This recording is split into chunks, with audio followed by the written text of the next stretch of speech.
Om Nicho Nichanam Chetanas Chetananam Eko Bahunam Yo Vidadati Kamam Tamatmastam Yenu Pashanti Diraha Tesham Shanti Shashvati Netaresham Om Shanti Shanti Shanti.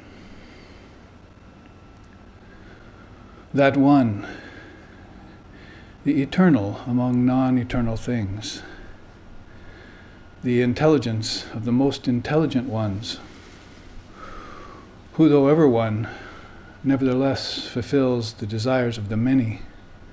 That one, the wise beings realize as dwelling in their very self. To them belong peace, and to none else. Om peace, peace, peace.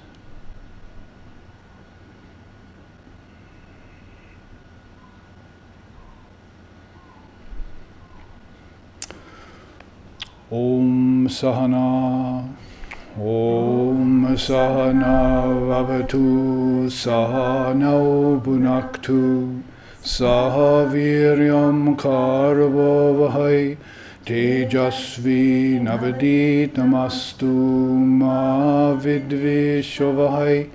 Om Shanti Shanti Shanti.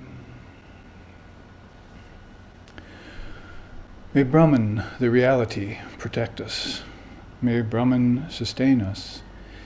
May Brahman illumine our thinking process.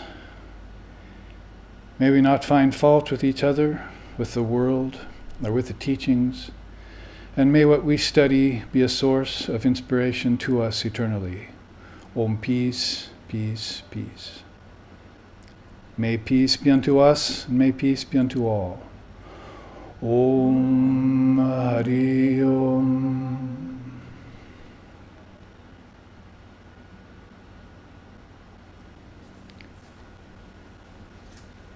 So today we meet here in SRV Hawaii.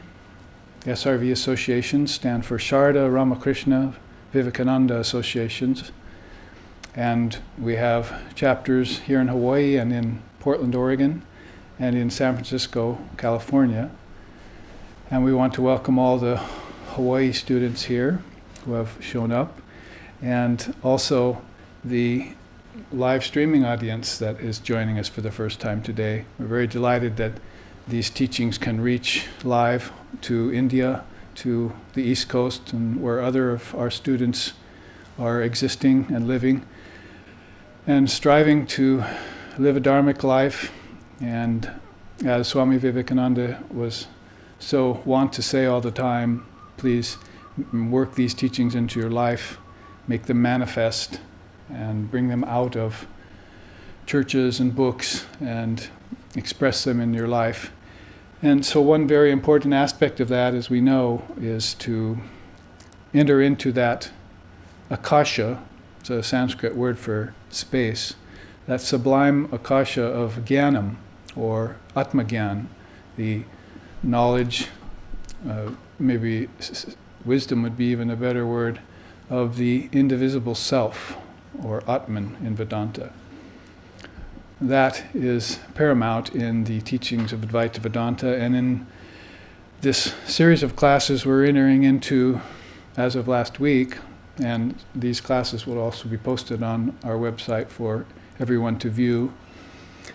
We have begun studying about the Advaita Vedanta because SRV is very well known for its retreats on yoga, the eight-limbed yoga of Patanjali, for Tantra and its teachings in the devotional pathway and about the evolutes of Maya, and also teachings in Buddhism, which is very akin to the Vedanta and very much companion to it, and other salient systems of India like Yoga Vishishta and Samkhya Yoga, which is of course a profound basis for the Vedanta and for other darshanas, clear ways of seeing.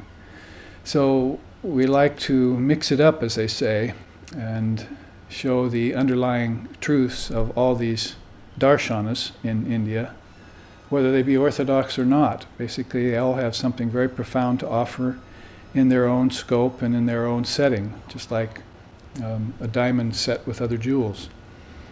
So Advaita Vedanta, no doubt the non-dual thread running through everything, which is mentioned by Sri Krishna in the Gita and by Swami Vivekananda in his great set of complete works, which we draw from quite lavishly for explaining these non-dual truths.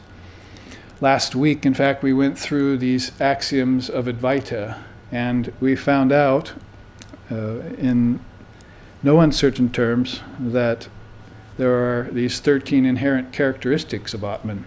We talked about it as Ajaha, unborn, Stanuhu, stable, that's unmoving, the underlying substratum of everything. We talked about it as Nityaha, absolute, which is why I chanted this morning, Om Nityo Nityanam Chaitanas Chaitananam, that one eternal among all eternal things, the unchanging among the changing. We heard about it as Puranaha, ancient, really a better term would be timeless. Timeless awareness, as our founder Lex Hixon used to say about this indivisible self or Atman within. We also heard about it as Achala, immovable, Sanatana, eternal, Avikaryaha, inactive, which is a very profound way of meditating on the Atman, that it's immovable and in one place. It doesn't need to move because it's all pervasive. So if we think of ourselves, identify ourselves with that immovable, unchanging nature, then we ourselves experience very profound transformations of mind. We get away from the vagaries of life and the vicissitudes, and also transcend the restlessness of our mind, rajas, and get into a sattvic state and have a springboard then to get actually beyond sattva into the peace that passes all understanding, as our Christ told us. So meditating on each one of these words, which are inherent characteristics of the Atman, and I hope you understand what that means. It's not like ornaments on a tree. It's actually the green of the tree, the very color of the tree itself. Its inherent characteristics mean this is what the Atman consists of. We're not trying to assign attributes to the attributeless Brahman, but we're actually pointing out the inherent content in it, the substance, the immutable substance. It's Shashvataha, immutable, which means, of course, changeless. It's Avyaktaha, unmanifested. Ultimately, although it can come into manifestation, it remains unmanifested in its essence. It's Avyayam, inexhaustible.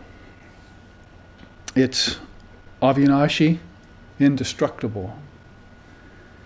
It's Sarvagataha, all-pervading, and Achintyaha, incomprehensible. It's beyond the ability of the human mind to comprehend, that is, which tells you two very important things. One being that you're not the mind, just like you're not the body, you're also not the brain-mind complex, but you can meditate beyond the mind and get outside of the mind's confines, and its evolutes, like time, space, name, form, and change. So each one of these words, and we won't go into them this week because we did them all last week pretty thoroughly, is a means for meditation. In the beginning was the Word was with God, and the Word was God.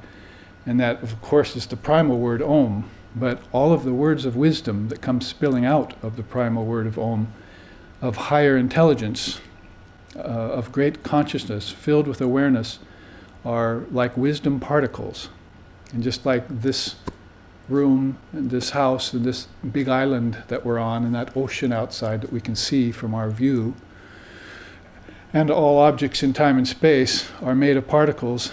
There are also particles in a subtler space, which we talked about this morning in my discourse at the New Thought Church in Kona, Hawaii. Some of you were there to see that, to hear that. We talked about it in terms of all things consisting of intelligent particles. So if you're particularly affected in a negative way by that teaching of Maya, you can be positively affected just as much and more so to transform that Maya into knowledge that all these particles that are underlying the changing particles are of a very different nature as you go deeper and deeper within the limitless self within you. That all of these words are particles, and these words convey and contain a great power within them, a great Shakti power. And if you, just like if you open up an atom, physical atom, there's great power in it. How much more so than when you split one of these jnana matras, one of these particles of wisdom inside of your consciousness, that gives rise to a huge implosion, which is accompanied with bliss, clarity, higher understanding, and then a kind of non-dual wisdom, which was spoken of by all the great beings. If thine eye be single, you shall know the truth. It gives you that single wisdom, that singular wisdom. And that paves the way for samadhis at different levels of consciousness, as we've studied in Patanjali's yoga. So these are not just words, these are doorways, meditation, if you think of them that way, and if you sit and ponder them for a while. We often talk about how these newfangled technical gadgets, like computers and iPads and things, are making everything so much more accessible for us and so much easier as far as wisdom. But it's actually not ease that we're looking for. We're looking for profundity, and these gadgets often take away our ability to engage in manana.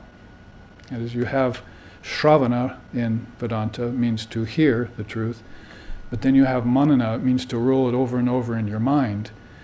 Well, what happens to that ability to roll it over and over in your mind when you just depend upon a mechanical device to provide you with all sorts of surface information? You need to take that surface information and look for its deeper essence. And that's going to be a matter of words in English like contemplation or concentration, or better yet, even meditation, because one begins to go beyond the meaning of the word, the outer meaning, and get to the inner meaning. And one leaves the external surface of things and goes to the internal periphery inside, the jnanakasha, as we were just talking about, the space of wisdom. And one can do it in a thrice. It can happen in a second. You can enter into a doorway like that.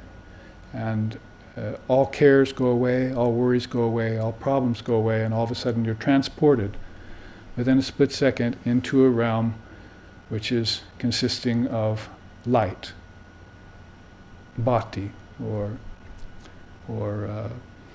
jyoti, see words like that. And that light, it consists of bliss, ananda. As Vivekananda said it himself, where rolls the stream of knowledge, bliss, and the peace that follows both. Or, he said, maybe knowledge, peace, and the bliss that follows both. Whatever the case, one feels that combination of very powerful and profound characteristics, which are much like these characteristics of the Atman itself. It is nothing else than your true self coming forward to reveal itself to you, whereas unbeknownst to you, previously you had not seen it, because of the limitations of your own intellect, says the Svetashvatara Upanishad. We realize that Devatma Shakti, they said, that divine power in everything, which, though veiled by the modes of nature, name and form and characteristics and so forth, nevertheless was one, ever one and indivisible, and which had been unbeknownst to us previously, that is, before we had meditated, due to the limitations of our own intellect. So these particles of wisdom within you, which we'll talk about today in class, I have some very unique perspectives on the ancient Vedanta to share with you, are very powerful, and as I say, doorways. Sri Ramakrishna Paramahamsa used to say, the mind is either the gateway to hell or the doorway to heaven. It's up to you to decide. There's no one else there to decide for you. No God to make the decision, no devil to push you into it. It's you yourself which has access to your own inner wisdom, or you can forget it and then suffer the consequences. And I'd say the people of this day and age probably know what those consequences are by now. Anything from outright suffering to boredom to restlessness and to dissatisfaction to unfulfillment. All of that goes away, as I said, in an instant when one places one's mind on these teachings. So, just a reminder of last week's class, the 13 inherent characteristics of the Atman, about which Vivekananda says, "It is not in the brain, but in the heart, that the Atman, possessed of knowledge, power, and activity, has its seat. The chief nerve center near the heart, called the sympathetic ganglia, is where the Atman has its citadel." Interesting that ganglia might just be the Ganges, might be a river of wisdom flowing through your mind, in the form of various nadis, various nerves that carry this nectar of non-duality, nectar of eternal bliss through you. Now one just needs to dive in. So the 13 characteristics of Atman we looked at last week, and that segues me into a little bit of an introduction about this Vedanta.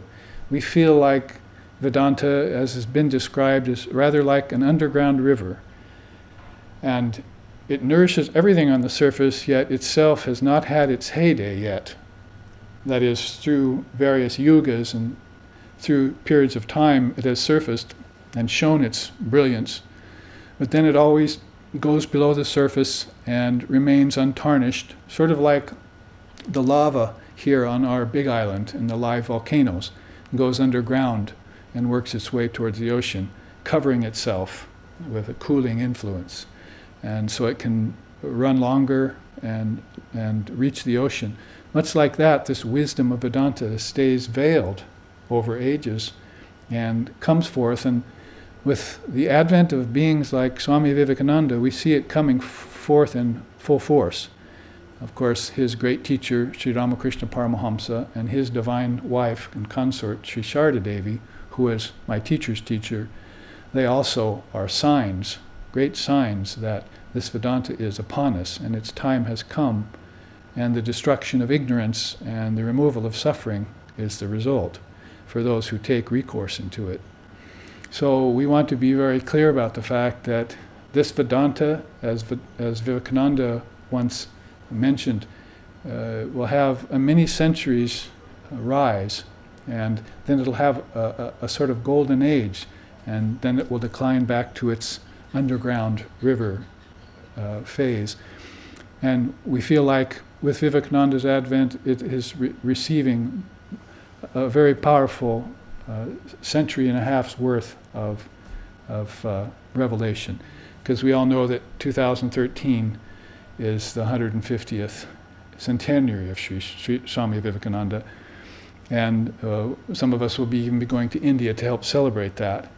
And when I was in Nepal a little over a year ago, I saw even on TV commercials, on public TV, about Swami Vivekananda and this great preparation that countries like Nepal and Bhutan and India and Tibet and other countries are making in celebration of such a great soul's advent and appearance here on earth. So we know with 150 years since his birth that Vedanta was brought to us in 1893, as far as our Western perspective goes, in the Parliament of Religions in Chicago. And we've read about that, and we've seen that sort of authorization that Vivekananda has received from the Divine Mother of the Universe to spread that great wisdom broadcast among the peoples of this day and age. So we're in a very early period of that rise. Nonetheless, as we are in it, we should come to recognize what it is that we are encountering. So in this chart on your left and on my right, I'm coming to terms with it. Basically, if you want to use English terms, you might as well start admitting this and exploring, as we say, meditating upon this word called universalism. Now, I looked in the Webster's dictionary under universalism, and found some very interesting meanings for it, and I put them together here. I'll read this for you because it's very interesting. This wonderful description I found of the word, the term. A principle corresponding to reality in its essence, which declares that all beings will be saved based upon a truth that is comprehensively broad and versatile, existent and operative everywhere and under all conditions, that embraces the totality of mankind without limits or exceptions, regardless of religious differences, and that is easily adaptable or adjustable to meet the varied philosophical requirements of all of humanity. And so in Webster's dictionary you find those 3 or 4 definitions to universalism. I merely strung them together to show you how powerful it is, and we feel like it's a principle whose time has come. What we feel like it will replace are some of these lower down on the chart. Let's go down and see what materialism is defined as in the Webster's dictionary. Preoccupation with matter to the exclusion of intellectual and spiritual considerations, based upon the belief that matter is the only reality. Does it sound familiar? Read my lips, as they say. Basically, if you're a materialist person, if you're a materialistic culture, society, if you're even living in a materialistic world, then you're suffering under that very limiting understanding that matter is the only reality. So we would say universalism, the definition that we just read, is far preferable to such a station, to such a perspective. Also, secularism, the Webster's definition is indifference to or rejection or exclusion of religion and religious considerations. Now we know Swami Vivekananda's perspective in this day and age is that he is quite fed up with religion, with a lowercase r. But he said there is another religion with an uppercase r that we need to bring back. And it's rich. It's rich with dualism. That is the right kind of dualism, not the kind of dualism that proposes some sort of conflagration going on between science and between theology, that kind of dualism. Not the kind of dualism that pits one religion against another, because that's not universalism, but the kind of dualism that admits that God and mankind are both real, both perspectives that are real.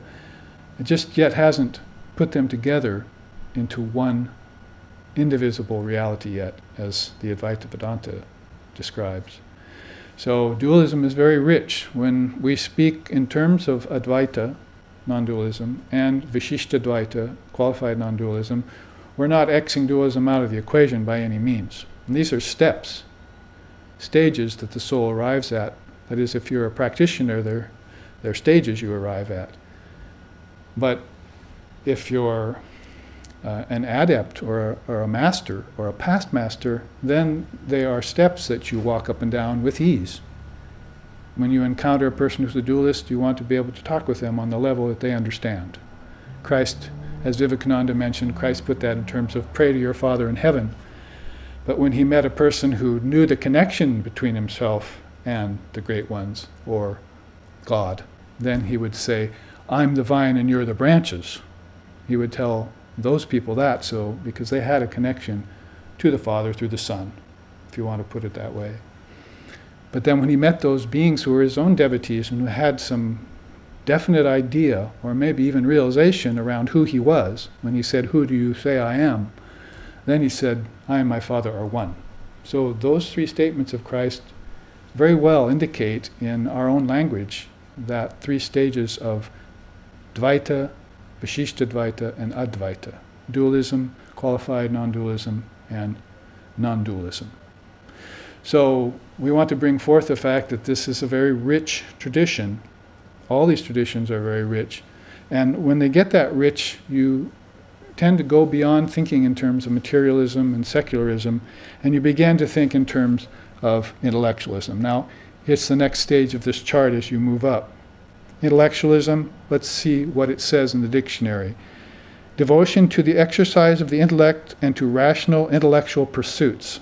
So this is where pragmatism and practical thinking comes in, rational mind, all enter in here, which, as we said at the New Thought Church talk today, is very important for the beginner, to make sure that the emotions are checked, to make sure that the heart is made pure, and also to make sure that the mind is purified, that things are clarified for it, so that it doesn't begin laboring under misconceptions which later turn into evolutes of Maya, exacerbations that confuse the picture. We want to keep that lake of the mind free of ripples, so that it can reflect the most beautiful of all truths. So the intellect has a very important role to play there. We are not people, as Vedantists, who say that you need to go beyond words, or that the scriptures aren't important. You're not getting the right gist of what we're saying. When Sri Ramakrishna says in the Gospel of Sri Ramakrishna to go beyond book learning, he's talking about secularism, and he's talking about just mere pundit level of thinking. Basically, you want to go to, as we were saying earlier, explore these statements in the scriptures. It's more a matter of svadhyaya, if you know the yoga, more a matter of taking in the scriptures and sitting with them for a while, reading them out, seeing them as words, then taking the words apart, and then meditating on what you take apart. As Shankara said, take the external and the internal and render it into one indivisible state. Then meditate upon that state and pass your time contentedly and be free. Probably couldn't have put it any better for advice for today's sadhaka, or today's aspirant. And so that's one of our favorite scriptures for describing the potential dangers of keeping the internal and the external divorced from one another. No connections. Like no connections from the senses to the elements. We talked about that today. In other words, I'm not connecting earth to my sense of smell, I'm not connecting water to my sense of taste, I'm not connecting fire to my sense of sight. What's wrong with this picture? See, as they say. We must make these connections so that we know that the senses and mind have that eternal relationship. We must do that so that we can rise beyond. Otherwise, we'll turn into materialists. Senses and mind and objects will be the only thing that exists for us from the cradle to the grave. We will be ignorant. So, waking up, via those connections, we began to trace all of these to the kingdom of heaven within us. All knowledge lies within us. Yoga states that as a law. Christ stated that as a law. We ought to sit up and listen and take note of those kinds of connections and make them inside of ourselves in our own deepest meditations, in the shrine of our heart. Now, as one does, one encounters these other levels of thinking, which are rather a mixed bag. They're called atheism and agnosticism. So I put them on this chart so you can see and hear the definitions in our English dictionary, what they are. Because sometimes people confuse one for the other, or sometimes they call themselves an atheist and they don't really know what it means. We even hear that Vivekananda said he felt like he was an atheist in his teenage years, and it was actually a matter of meeting people in the West later who were atheists, who he thought were better people than religious people were. So it begins to sort of outstrip the old conventional ways of thinking when we meditate on these words and we think what the real ramifications of them are. So here we go with the definition for agnosticism: the doctrine which espouses the belief that God is unknown and unknowable. Wow, it sounds like Advaita Vedanta. See? What great religion like Buddhism and so forth, and Islam has not, and Judaism has not said God is unknown and unknowable.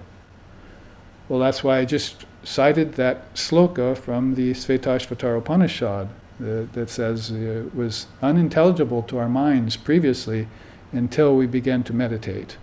When you begin to meditate, you cut time down You cut space away, and cause and effect leaves the periphery, at least for the time being, and you begin to center in on something that is immovable, immutable, unborn.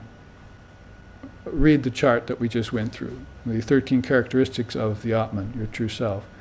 And when you begin to center in on that, then you have begun to uncover the secrets of Indian scripture, of these great philosophies, these darshanas. And you can say, without getting confused, yes, God is unknown and unknowable to the mind in Maya, to the mind that has not experienced samadhi yet, to the mind that hasn't leaped off its own station and developed a satellite station somewhere deeper inside of itself to dwell in. A subtle body, they call it, or a causal body. That's where you go in deep sleep tonight, and in dream you go to another station, sort of like a satellite station, using it metaphorically speaking. You go within to these other stations, and your consciousness will stay there for a while, and from that state that it is in at present, it can look out, or look inward as the case may be, and see all of these great wisdom teachings. They're like light particles shining. As you would just admire a sunbeam shining on a grove of trees. See? Inwardly you could also see this land of wisdom, this Gyanakasha we're talking about. And then you would know that you're beginning to leave the confines of the ordinary mind. So yes, unknowable and unknown to the ordinary mind. But to that mind that has made itself pure, call it pure mind, call it Buddha mind, call it original mind, call it non-dual mind, it's a different matter. So don't stop at agnosticism. You may move deeper. Now, atheism is an interesting description in the dictionary right here. You see this whole chart, picture of Sri Ramakrishna Paramahamsa, the ocean behind, and all these levels from materialism to intellectualism to fundamentalism to ecumenism to universalism, steps up the ladder or inward in our understanding, and we can use these words to gauge and measure the distance we have to go towards meeting our beloved, if you want to put it in devotional terms. An inner measure, as it were. So atheism, its definition is the doctrine which proposes a basic disbelief in the existence of God or deity. Also sounds rather like Advaita Vedanta. Basically, Vivekananda used to make such statements. There is no God, there is no devil, there's just the great self within. Call that God if you will, or call it by whatever name you want. Allah, Brahman, Buddha nature, Tathagatagarbha, Pragyaparam, or by whichever state you're in when you encounter it. Samadhi, Satori, beatific vision, Nirvana.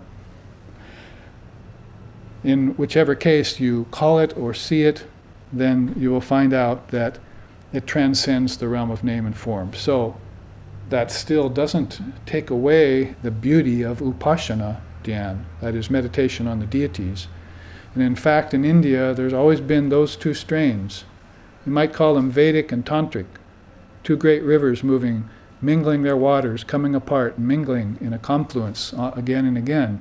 And as they did, they, as if they were saying, there are Tattva Gyan, there's the path of Tattva Gyan, and then there's the path of Upasana Dhyan. That is, there's the path of wisdom principles that you meditate upon, which reveal to you the truth in no uncertain terms. And then there's the path of deities that you engage with and have communion with, and they also speak the truth and wisdom. So different temperament, the devotee or the bhakta or the jnani will go usually by these different ways. But these two are not airtight compartments, as they say. They also mingle their waters, the deities with the wisdom with the deities. Probably the best path for that is mantra, where this great wisdom that's contained in words gets interfaced with these deities that preside over the mantras. A very powerful way of purification. So we've looked at materialism, secularism, agnosticism, and atheism. Let's look at fundamentalism. It's a word that's at once powerful and painful, depending on which way it's used or in which spiritual circle or religious congregation you happen to be attending at any given time. Basically, it is described this way: a movement of 20th century Protestantism stressing the literal interpretation of the Bible is the only truth. And that's our English dictionary, of course, so it's speaking in terms of its companion in life, religion. Westernized Christianity, if you want to call it that. So fundamentalism has that downside to it. It's this movement that is conventional and which is interpreting the Bible in only one particular way. It makes us think of Sri Ramakrishna's saying in his lifetime when he talked about all scriptures hold a combination of sand and sugar. Be like the ant and go in and take the sugar and leave the sand behind. So again, in any scripture, hopefully it's a revealed scripture and has some truth in it, then we must be like ants. We must be discriminating. Remember, Swami Vivekananda didn't name himself Vivekananda for nothing. That power, that ability to discriminate between the real and the unreal, he wanted that brought forward in his very name. In his name we should do that too. We should practice that power of discrimination between the real and the unreal. So, under fundamentalism, then you could also use his great teaching about the river. He says, first, there's a lake which is wide and shallow. It covers a long distance, but you can walk across it and never get your knees wet. It hardly comes up to your ankles. Huge body of water. That's like fundamentalism. Rather shallow, but very wide. Then that river finds its way into a canyon and begins to roar furiously down the canyon. Raging waters, see. And so now all of a sudden you have this narrowness to this wide river. It's gone into a narrow phase and it's flowing down just one canyon, but with great force. So that also describes fundamentalism. Great force, but it's rather narrow. Then all that water spills out into a vast valley and fills it up. So now that you have a huge lake, but a very deep lake, deeper than you can dive. And there you have sort of the description of this universal nature of everything, which the river of consciousness, of human awareness, is flowing towards. It's this depth. They're not going to be happy in the shallows. They're not going to be happy in the narrowness of fundamentalism. They're searching for something wide. The original meaning of the word Catholic would be brought in here. Very universal in that sense, not narrow. Now, we've looked at these two levels, basically, intellectualism and fundamentalism. Let's read the quotes that I've selected from these great beings. Under materialism and secularism, Sri Ramakrishna says, dry knowledge is like cheap fireworks, or a rocket that bursts into a few sparks and dies away. But spiritual knowledge is like an expensive rocket that showers different colors, stops, then bursts forth again many times. Yet the minds of the pundits and scholars are fixed on dry knowledge, like the eyes of a vulture fixed on the carrion pit. So that's the downside of this narrowness, falling into this narrow scope. My watch keeps the only right time, is how he said that. And so pretty soon you're actually going against the Catholic and universal essence of all religion. Ekam sat vipraha bahura badanti. That is, there is one truth. Sages call it by many names. Or there is many paths to the mountain, but the mountain, the summit, is the same.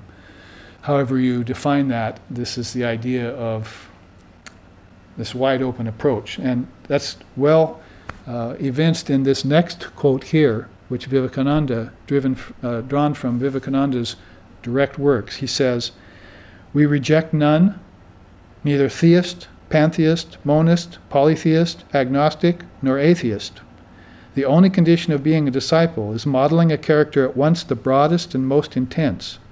We leave everyone free to know, select, and follow whatever suits and helps him." So that is a beautiful Vedantic saying of modern repute. It is basically, that is Vivekananda's contemporary way of describing how a Vedantist looks upon not only his own path, but that same path and the paths of others, leaving them open to select, but staying clear of those dangers which are here very well expressed in our own English dictionary. Now, if we get more to the point, we find these three words vying for some sort of supremacy in spiritual circles. One's called eclecticism. We should understand it. One's called ecumenism, and one's called universalism. Of course, we are espousing universalism. Sri Ramakrishna said about it here, "I have practiced the disciplines of all paths, each for a few days. Otherwise I would have had no peace of mind. I respect the Shaktas." For those of you watching, those are the Divine Mother worshippers. "I respect the Vaishnavas, those who follow Krishna, Rama, or Vishnu. I respect the Vedantists, and also the modern Brahmagyanis, those new paths that are coming out. Therefore, people of all sects come to me, and every one of them think that I belong to his school." Now, to make that a little clearer, let's go to the quote at the bottom because it connects. In a simple story, he gives us the idea of a universal mind. He says, "There once was a man who owned a dye tub. Such was its wonderful property that people could dye their clothes any color they desired by merely dipping them into it. Observing this unusual phenomena, one clever man approached the owner of the tub and said, 'Sir, please dye my cloth the color of the dye in your tub.' So he did not specify a color. He saw that whatever color, whatever cloth was dipped into that tub came out the color that was desired for the person who desired it. So basically that's this idea of universalism. If one knows the secret of it, then all religions really become one's own path, one's own religion, and one can make the most out of them. We've heard that said by Ramakrishna in this day and age. We've heard it said by Mahatma Gandhi, where he could go into the Christian church, he could go into the Hindu temple, he could go into the Muslim Tekka, and he would be worshiping and bowing to the same God. So the religious paths are many, but that one reality is indivisible and the same in all of them. It's the same essence, not the same religion. Sometimes people say, "Oh, you're a follower of Ramakrishna. He's the one who said all religions are the same." And we have to stop and say, "Pardon me, sir, I beg to differ. He did not say that. All religions are very different. He said the essence is the same." So that's why we look into the essence of words and the essence of statements so that we don't get thrown off and misunderstand. And that causes us detour in our path, stumbling blocks, and we get thrown off. So basically, that's what we're doing here at the beginning of this class, before I show you some of these teachings about the wisdom particle. Basically, these words have to be defined and understood so we know where we stand and we know what it is that we're searching for. So let's look at these two other candidates to the throne, called eclecticism and ecumenism.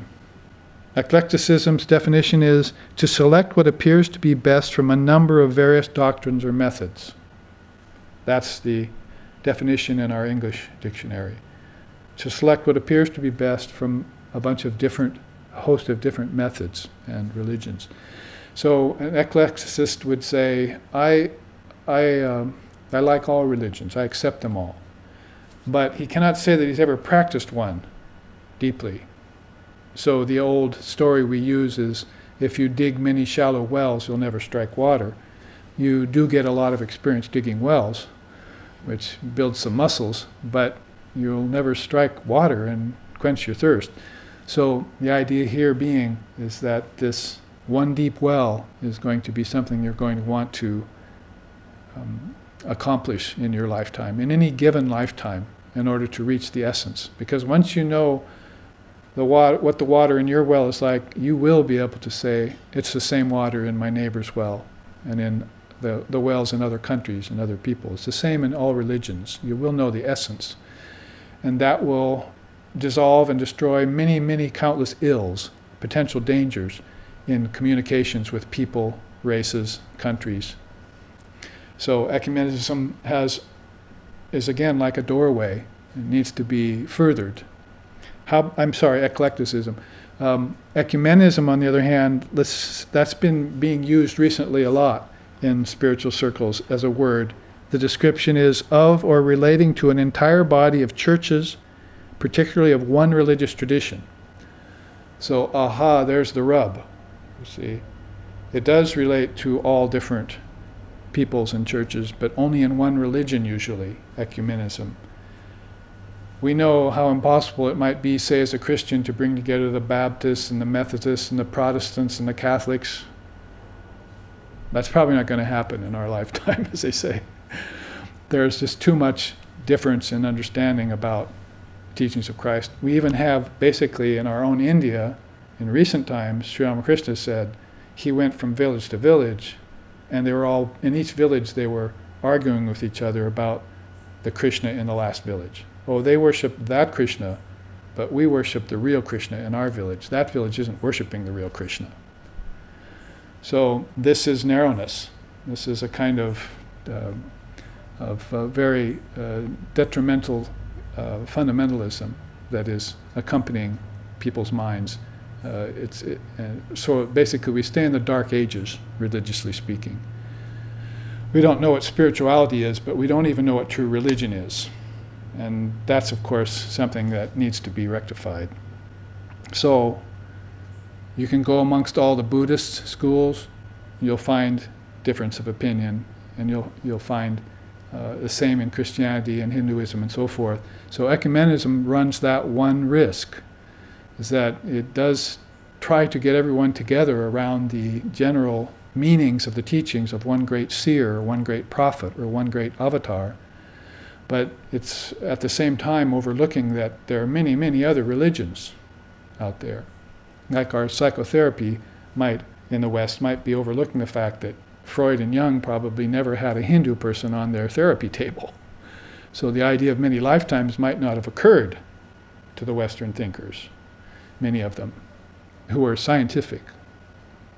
So this is also a kind of dualism I mentioned earlier, this problem between theology and science.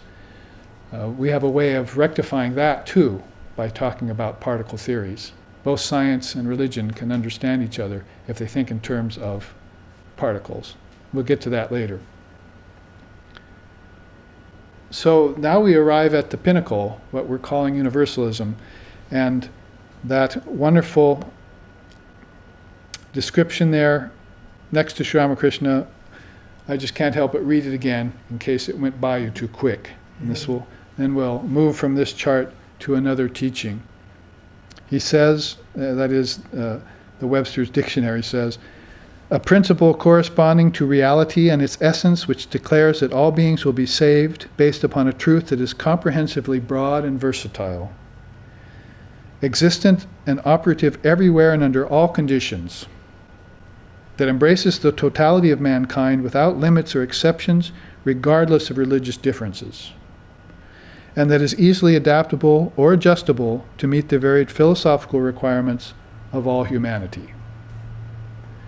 Sounds like something you could get behind, doesn't it? Something whose time has come, something you've been looking for, something you've been feeling deep in your heart and thinking about in your mind, but unlike Mr. Webster, maybe didn't have the words to come forth to describe it. So now we have it well described for us, even in our own English language, what to speak of Sanskrit or Arabic or Persian or other languages. There it is, staring us in the face. This principle, this ideal whose time has come, universalism, and that's why we bring forth in the name of Sri Ramakrishna Paramahamsa, Sri Sharda Devi, the Holy Mother, and Swami Vivekananda, the great Swami, this teaching on universalism, pairing it up nicely with the Vedanta. Call it the Neo-Vedanta if you want, the new expression of Vedanta in this day and age. It's something that is refreshing and invigorating, especially religiously and spiritually speaking. So let's move from these waves of mature universalism into another teaching.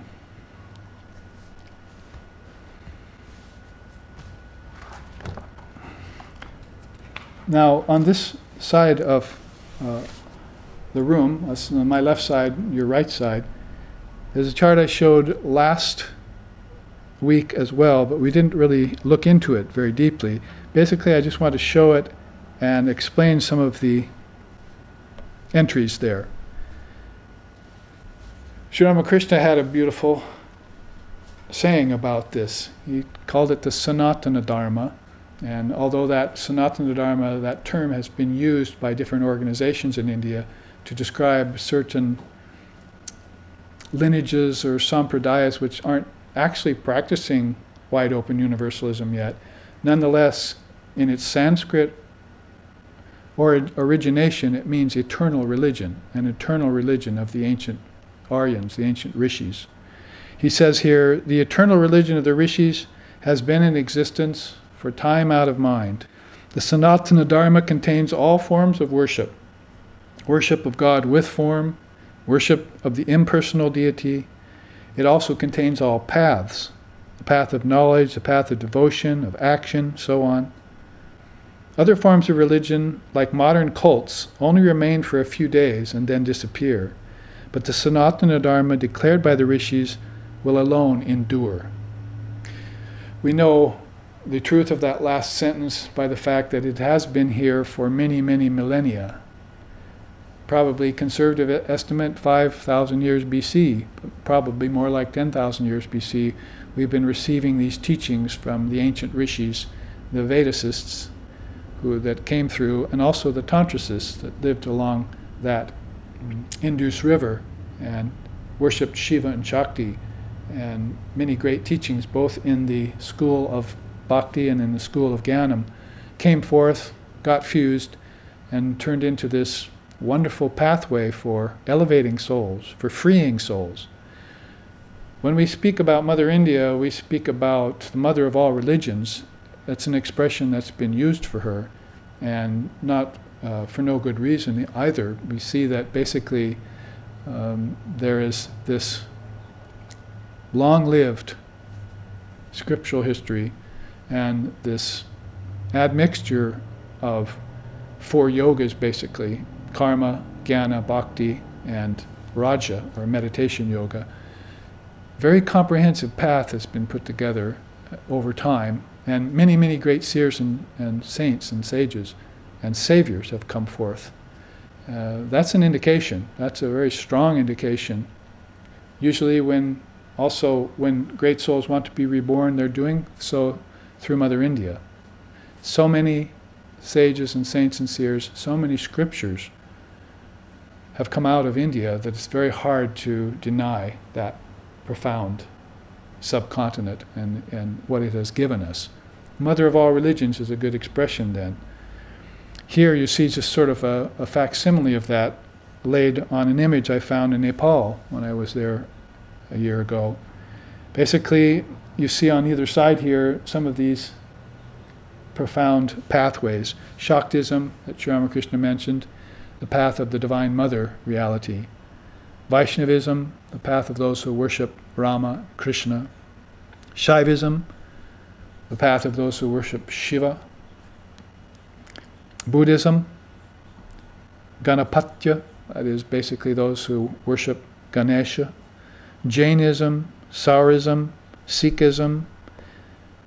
There are a whole host of these great pathways which have been existing from time out of mind, and there at the bottom is that word Advaita, basically this single strand of non-duality or not two-ness, they sometimes say, that weaves them all together like a great tapestry. Now, even below that you see here Karma Yoga, Raja Yoga, Bhakti Yoga, and Jnana Yoga.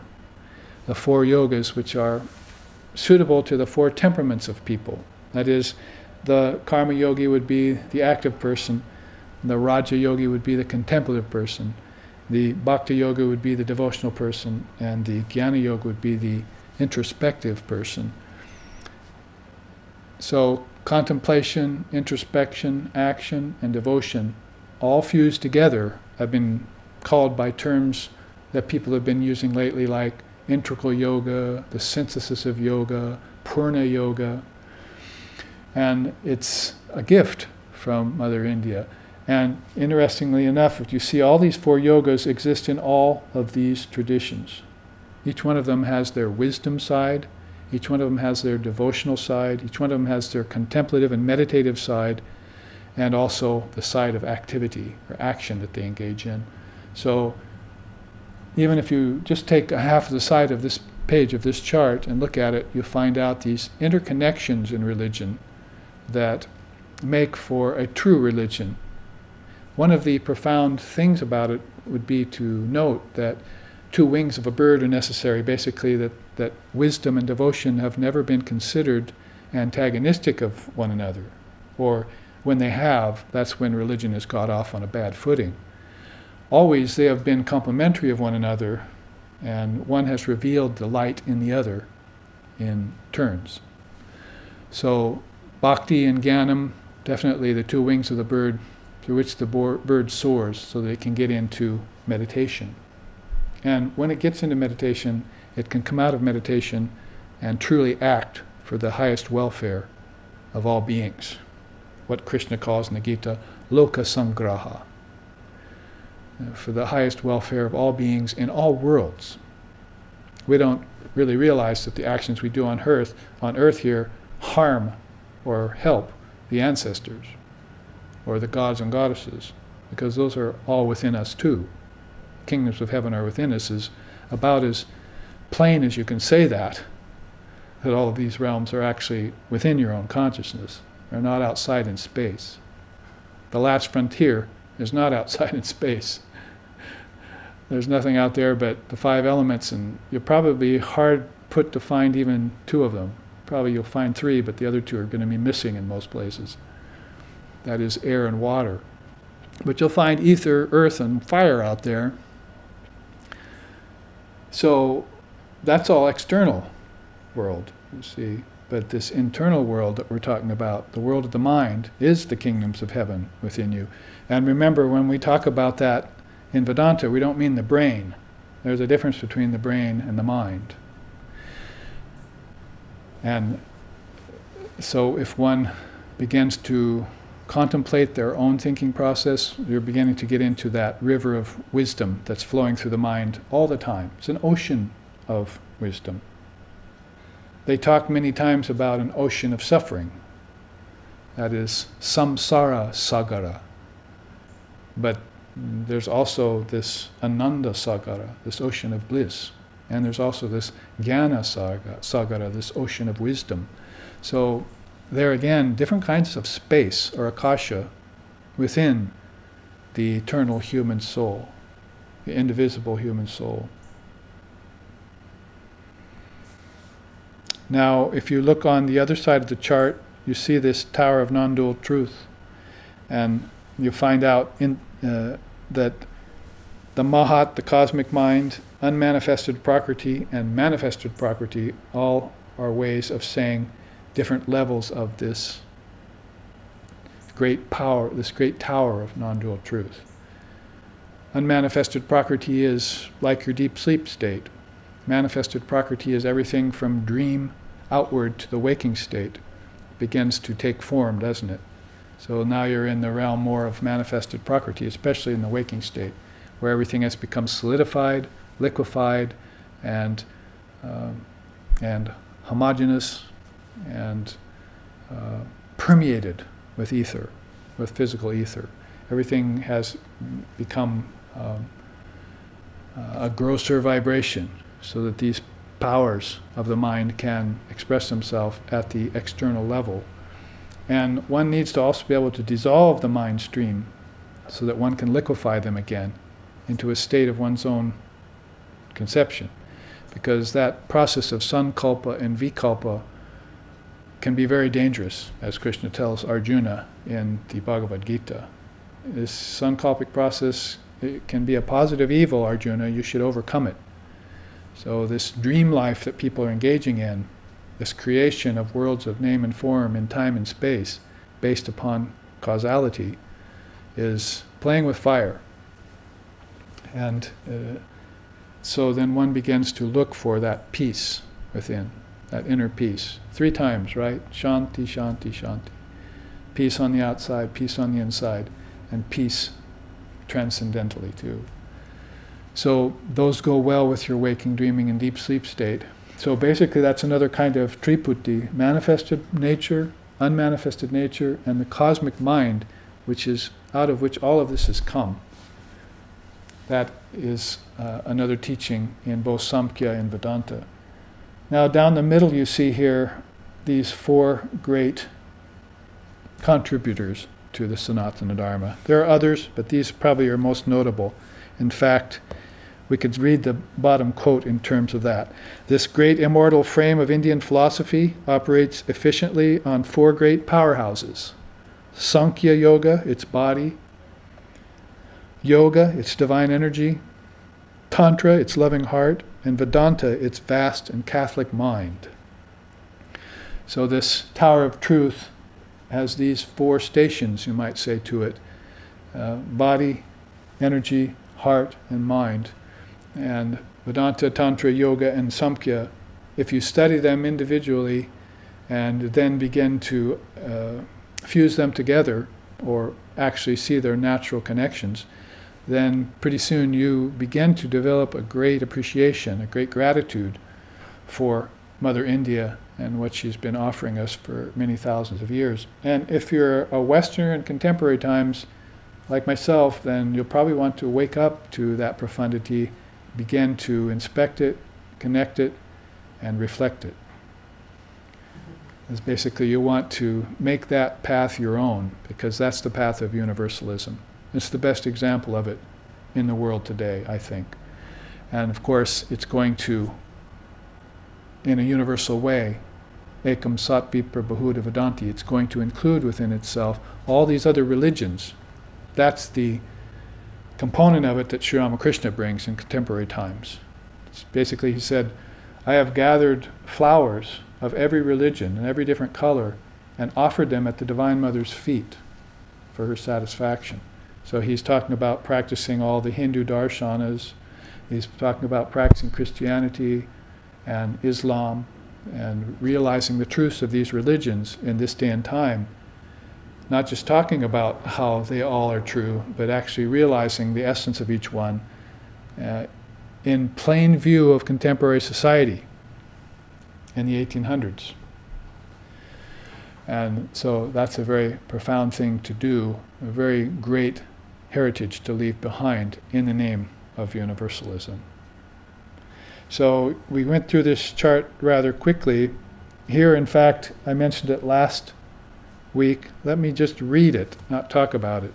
Ajativada, Advaitavada, Atmadrishtavada, Ekantavada, Shunyavada, Sarvatitavada, Kriya Advaitavada, Dravya Advaita, Shakta Advaitavada, Beda Bedavada, Pratibimbavada, Avataravada, Mayavada, Sarvastivada, Svadvada, Jnana Karma Samuchayavada, Shuddha Advaitavada, Satyabedavada, Ekajivavada, Adhikaravada, Adasavada, Avachetavada, Arambhavada, Parinamavada, Satkaryavada, Drishti Shrishtivada, Dvaitavada, Karmavada, Samuchayavada, Vyavaharikavada, Pravritti Margavada.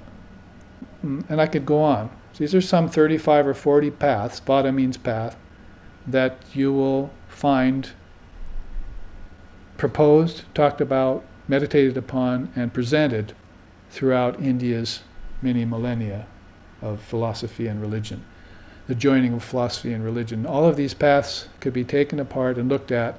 We've done it before in retreat and given their definitions and show how people of different temperaments in different parts of India and now across the world, thanks to Vivekananda jumping the ocean like Hanuman and bringing these great teachings to us, find how they're proceeding through one of these different pathways, or sometimes more than one at a time. Sometimes they join several. You could be a follower of Avatarvada, that is following the incarnation. At the same time you could be practicing the Karmavada and the Jnanavada paths.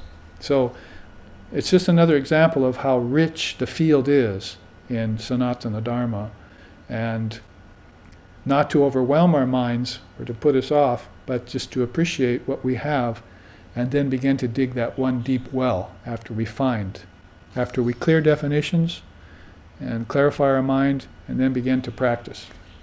Remember, we don't want to be just an eclecticist and dig a bunch of shallow wells and say, oh, I accept everything.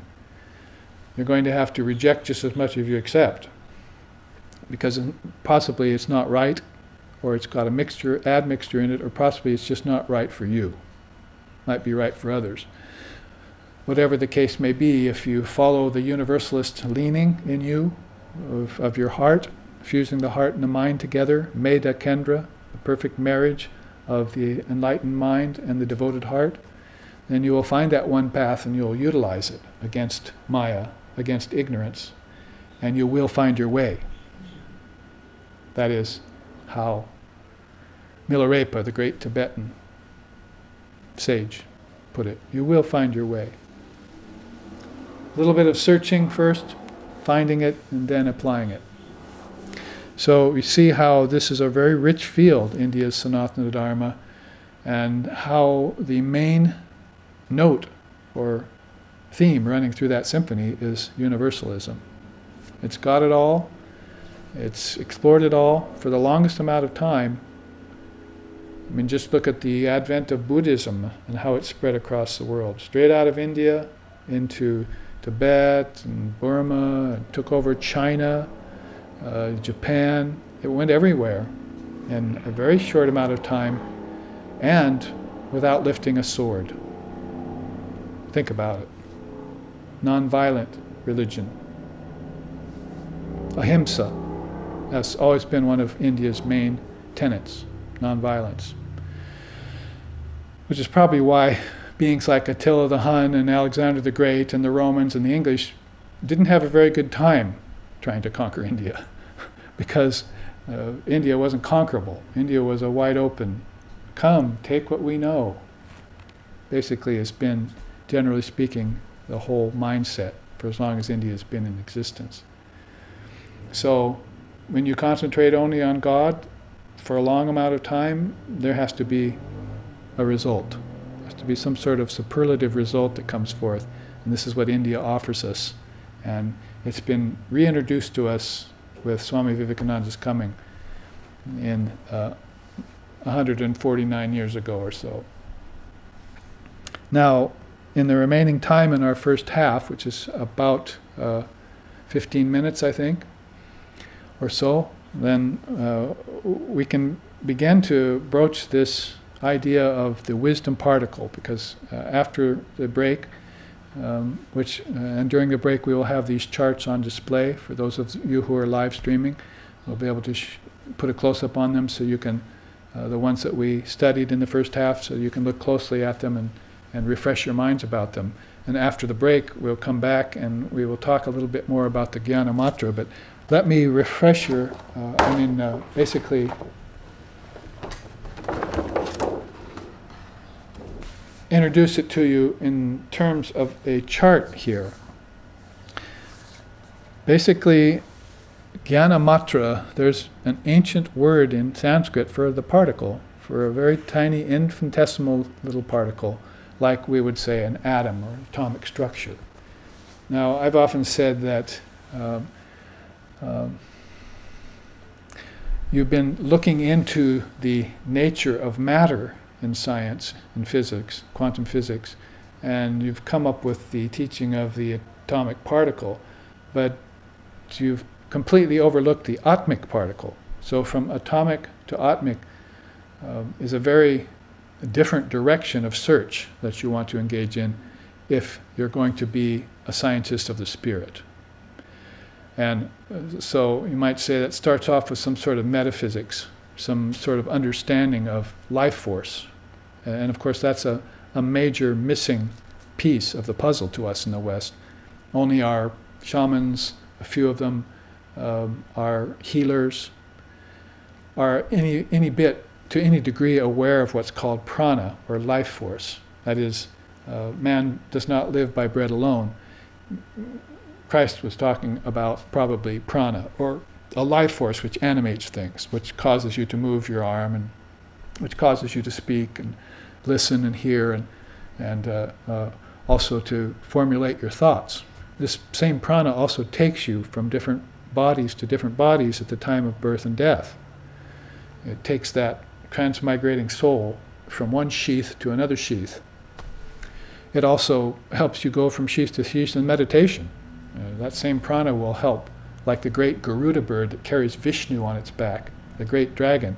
This prana is like this great carrier of thought and consciousness at its different levels of inception, at its different levels of development, until finally it goes beyond all inception and development and realizes itself as Atman, stable, unmoving, unchanging, so forth, as we already described.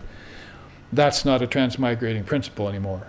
But in the meantime, while the soul is still dreaming, while it's still transmigrating, while it's still going from heaven to earth to hell, while it's still going from the Bhutakasha to the Pranakasha to the Chittakasha to the Gyanakasha, this prana is very key to inner movement, particularly inner movement, not just outer movement, but the inner movement of thoughts primarily, and wisdom and intelligence. So, in uncovering the existence of the prana and admitting its role and finding out what its role is in this, we uncover the pranakasha, a whole different level of our being. It's very key to understanding what happens to a person after death, what happens to the soul when it returns to the fetus, just prior to that, what it understands when it's outside the body, as per the teachings in the Tibetan Book of the Dead, for instance. So these are all very key elements and bits of wisdom. They're bits of Jnana-matra themselves that when a person meditates upon them and uncovers them, fills in those gaps in the thinking consciousness. I mean, we just chanted basically a Sahana Vavatu, Sahana Vunaktu, Sahaviryam Kara Vavahai, and so forth. Lead us from lower truth to higher truth. How does that happen? Do we just pray to some God somewhere? Oh, lead us from lower truth to higher truth, and he comes and does it? Have you tried that? Has it worked? Probably not. Or if it has, it's taken a very long time for God to respond. So better, you might as well acknowledge that this lower truth to higher truth march is your responsibility. And you're in charge of the time it takes to get yourself out of ignorance and into an enlightened state of mind, and to stay there. And to never wander again.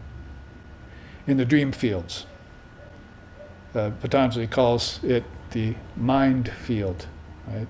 Chittavrittis.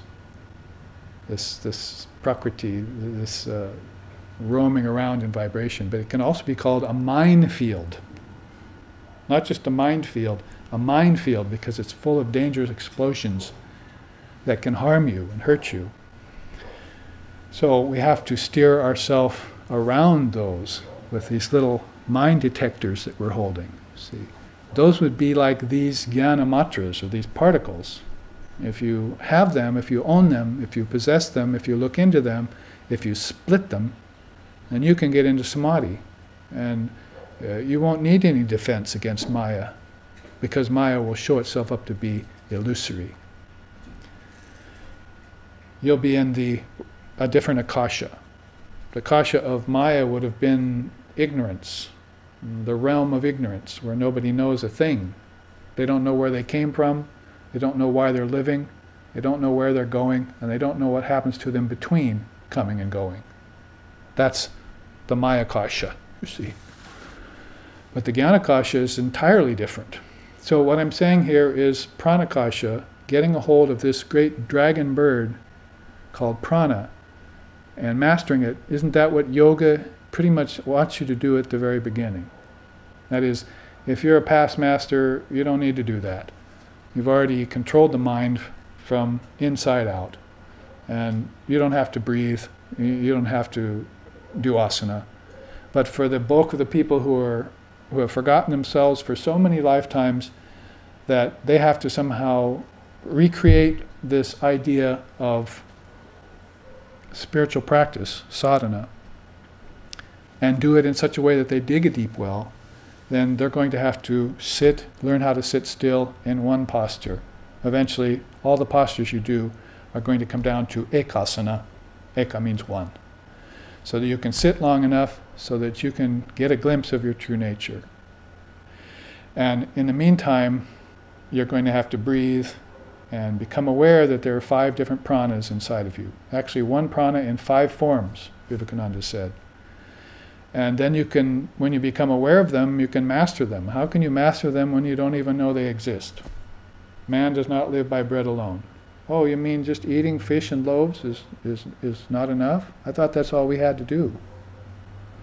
No, you live along the river, you have huts, and you have fish, and you have nets, and you have wives, and you have children, but you don't have the spirit yet. Here, let me infuse you with that spirit, and then I'll make you fishers of men. You cannot live a spiritual life, nor can you help others until you're infused with this spirit of yoga. So sit, breathe, and so forth. Get a hold of that prana, and then your mind, the prana will carry your mind's thoughts from waking to dreaming. Pretty soon that will become a matter of lucidity. Lucid thinking. A kind of lucidity which fear and brooding and sorrow and depression never visits.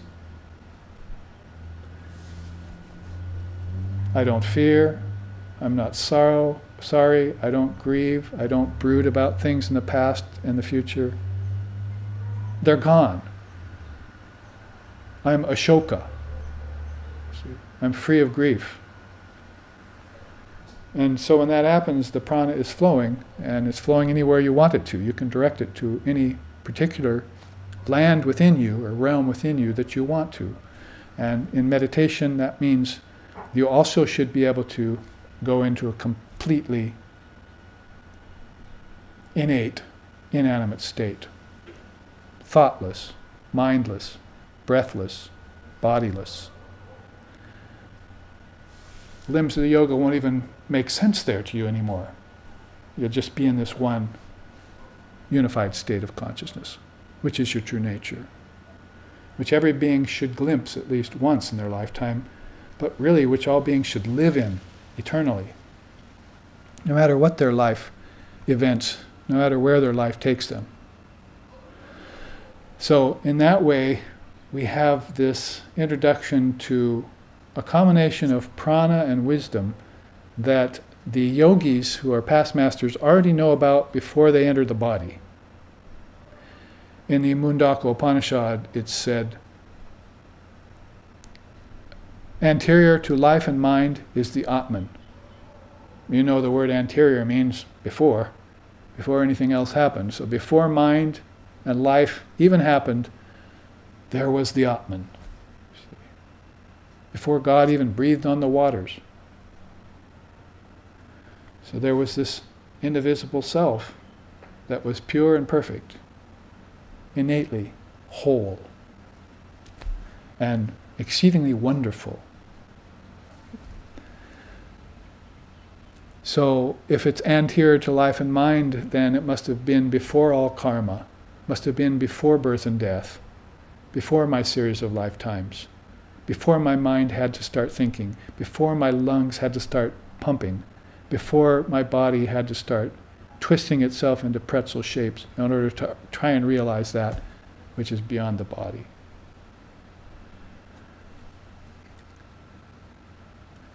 And all of that then shows us about this beautiful flow of prana, and in its highest level, psychic prana, and beyond the psychic prana, the carrying of wisdom particles like rays of a sun throughout all the three worlds, permeating them with knowledge, truth, and the bliss that follows both. That's the Jnanamatra. So if you get a hold of that prana, then it won't be long before you'll find out what it's carrying. Like they say in India, a bullock goes to marketplace carrying a bag of sweets, but it can never taste them. You don't want to be like that. You're carrying a bag of sweets to the marketplace of this life. You want to be able to take it off your back and enjoy them, you see. So that's the difference between a person who realizes their Atman and a person who simply remains a slave to the body-mind mechanism, not using it for any higher purpose, what to speak of even the purpose of serving God and humanity, which was Vivekananda's great saying. Serving God and humanity. So after the break then, we're going to talk about the Jnanamatra. It's a cell, you might say, and it has a cell wall, and it has contents inside it that are nutritious, spiritually speaking. And you'll be surprised at what it consists of, even in a 8 by 11 blow-up like this, how much is there in a tiny little particle of wisdom inside your own consciousness. Much more infinitesimally small than a physical atom. That is, it cannot be measured by microns, it cannot be measured by nanometers. It's where the particle disappears completely, and where we call ourselves an atheist or an agnostic. We say, oh, nothing exists anymore. Or we call ourselves a nihilist or a voidist. I believe in the void. But Vedanta comes forward and says, you should avoid the void. You should annihilate nihilism. Because there is the existence of the person who created the word void. And there's a person who conceived of the concept of nihilism and also annihilated it. See? That's you. That's the one who can go around denying everything but can never deny the existence of the one who's doing the denying. See?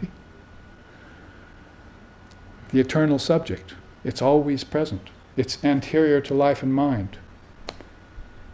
So then you should come to know about this disappearance of the atomic particle and the beginning of the atmic particle, and how that connects with all the gods and goddesses in the kingdoms of heaven within you, and also how it makes perfect sense with where your ancestors have gone, why so many beings are being reborn, so many beings are passing out of the body every minute.